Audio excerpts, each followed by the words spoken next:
to Authentically Being Ava. I'm Ava. Today's topic is a pretty challenging one. It has been for me, I'll say. Narcissism is something that I'm going to say 10 years ago, I never even heard of. I never even knew it existed. Didn't know what it was. So fast forward to now, to like the last 5 years, I've started to hear it more and more. When I read information about what it is, what it means, look at videos from doctors and psychologists, and when they point out the different characteristics and traits, and all 10 traits add up, it's like, yeah, there's something going on here, you know? For me, in my experience, they've all had these same traits or very similar characteristics. And I'm like, there's a problem here. Something's going on. You know, what is happening? And although I'm looking outwardly at them as they are the problem, I actually have to look at myself too, because I am attracting these men and I am attracted to these men. So there's something more going on here that I need to really discover and uncover, because I'm having an issue here with this. I'm dating the same type of men, and it's not on purpose. I'm thinking this person's totally different than that one. The commonality is me. I'm attracted to them for some reason. So, you know, the way I think about things, dealing with relationships and people, things that are going on in your adult life that you are having issues with, problem areas, dealing with things, or, you know, anger and all that, 99% of the chance it's because of something in your childhood that you haven't healed or dealt with, or maybe even realized. You know, you may be unaware of it, you know. Maybe something you put out of your mind and you just really simply don't remember it. I mean, most of the time, things that you have thought you tucked away or dealt with, you know, on your own, 9 times out of 10, you probably have not. It's resurfacing, you know, and, you know, it's a good idea to get help, to see a therapist, or and talk these things out and try to figure out what's going on. 1 or 2 people, okay, you know, they're kind of similar, things didn't work out. But when you have a string of the same type of people, you have to look within. You have to know that there's something going on with you that you're trying to deal with. So for me, I had to do that. It's like, let me figure out what is going on here. Why am I having these challenges? The men being alike. You know, it's not like I want this type of behavior. I absolutely don't. And I'm trying to figure out what's going on. So, like I said, going back to your childhood, I had to go back and think about my childhood and what I experienced and how it affected me. What I came to understand was that my childhood wasn't that great. It wasn't. There were a lot of things going on below the surface, you know, behind closed doors, that weren't really addressed. Not really. I knew that I had a parent that was very volatile, that was very angry, that flew off the handle. And I didn't think there was a connection at one point, but then, like I said, you really sit down and think about things and there's a connection. Like I said, back then I didn't know that a parent could be a narcissist, but they can. And if all of your upbringing has been with that parent, you definitely have some things going on, you know. If you didn't seek help back then, yeah. And I had to come to find that out, that I had a narcissistic parent. I didn't come to understand this until recently, the last 5 years, because although I knew there was a problem there, I really didn't understand what it was. I just thought she was a rageaholic that didn't have control over their emotions, didn't know how to handle anger, took out their anger on the wrong person, you know. But it was more than that. And so when I went into their history and their upbringing, there it is. There it was. So their challenges went unhealed. They were told to just be quiet about it and move on, you know, and which is extremely unhealthy, but which is what has happened a lot in our parents' lives, grandparents' lives, and so on. There's generations and generations and generations of hurt, pain, anger, just trapped. You know, nobody got help. Nobody sought a therapist. I mean, you didn't really have any back then. So people just tried to manage them the best way they could, but they passed down these unhealthy traits down to their children and so on. So I have understood that I have had some challenges in some areas and I didn't understand why. And I knew that my childhood wasn't the greatest. And so I sought help. I got help and I've been seeking a therapist, yes. And it has helped me tremendously because I'm on the path of healing. I've healed quite a bit of things and I'm still on the path of healing. There are quite a few different behavioral types. And let me just get into those. There's the overt narcissist. They are entitled or concerned with power and image. There's the covert narcissist. They like to blame. They show emotional manipulation. They like to guilt trip and they're sneaky. There's the antagonistic narcissist. They're driven to win at others' expense. And the malignant narcissist. They're aggressive, paranoid, potentially abusive, lacks empathy or compassion, and they're very controlling.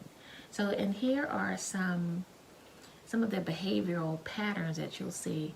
Like they try to get pity from you or compliments from you to build them up and make them feel good. I get compliments from you or compliment you to build you up and make you feel like they're your friend, and later on they flip the script. Okay, they're very vindictive. They constantly can show criticism of your behavior. They have delusional behavior. Like they don't see things clearly or accurately. Like when you're explaining things about something that you've seen that they've done and they're just like, I didn't do that. I don't know what you're talking about. You know, like as if experiencing what you're experiencing. They like to play the victim. They can be arrogant or like they're better than other people, and extremely selfish, which is what I experienced a lot of. If you like confront them on their behavior, they'll try to play it off like it's a joke, like, oh, I was just joking, I didn't mean anything by it, you know, when they really meant it, you know, or saying something that is mean or, you know, crass, and they're just like, oh, I was just joking, I didn't mean anything by it, you know. But it's like, really?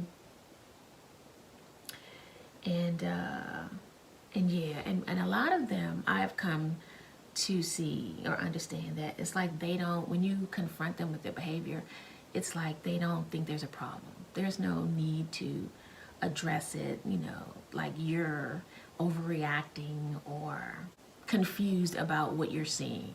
And again, you just have to laugh because it's like when you see consistent behavior over and over again, you know, you can maybe misjudge something, or you know, maybe I got that wrong, or but when you see it consistently over and over again and you point it out and they're like, oh no, that's not, you know, like, yeah.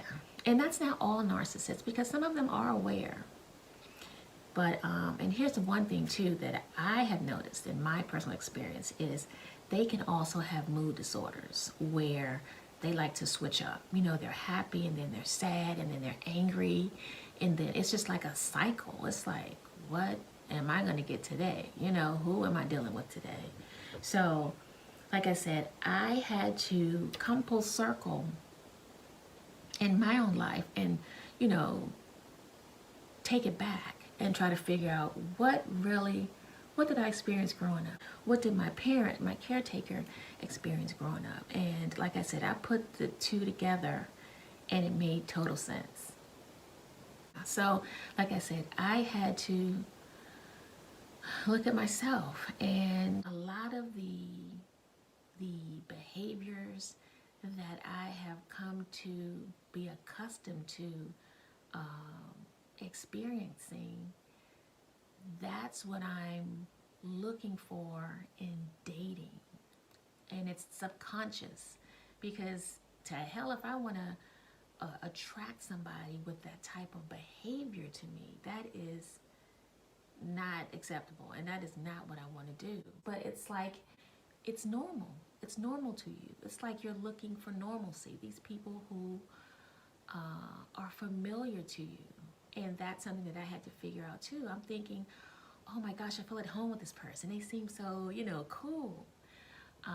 Not all the time traits that you find normal are healthy. You know, a lot of times those traits could be of a unhealthy parent.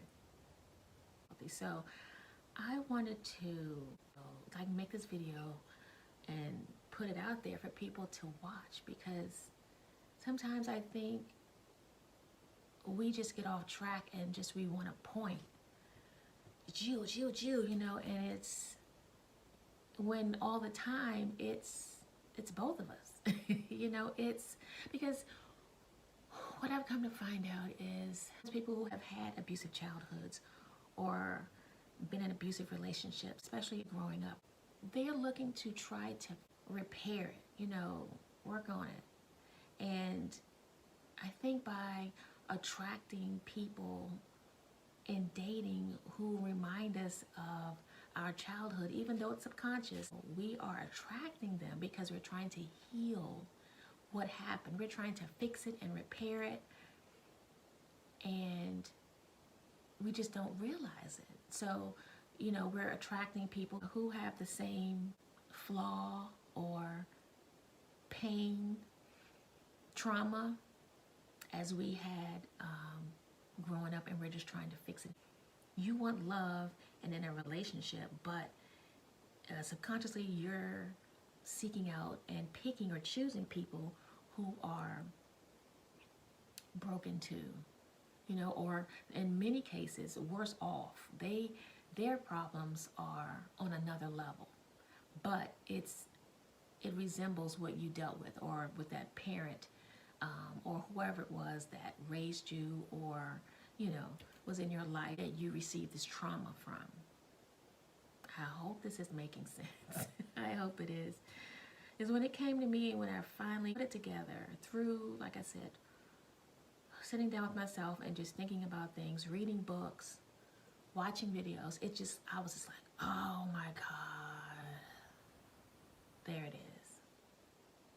So, yeah. But unfortunately, others who have the same trauma aren't always trying to fix it. A lot of times their trauma is more deep-rooted, to the point where they don't even know that they're dealing with these problems. They don't even get it. They look at you like you're crazy, like you're the problem.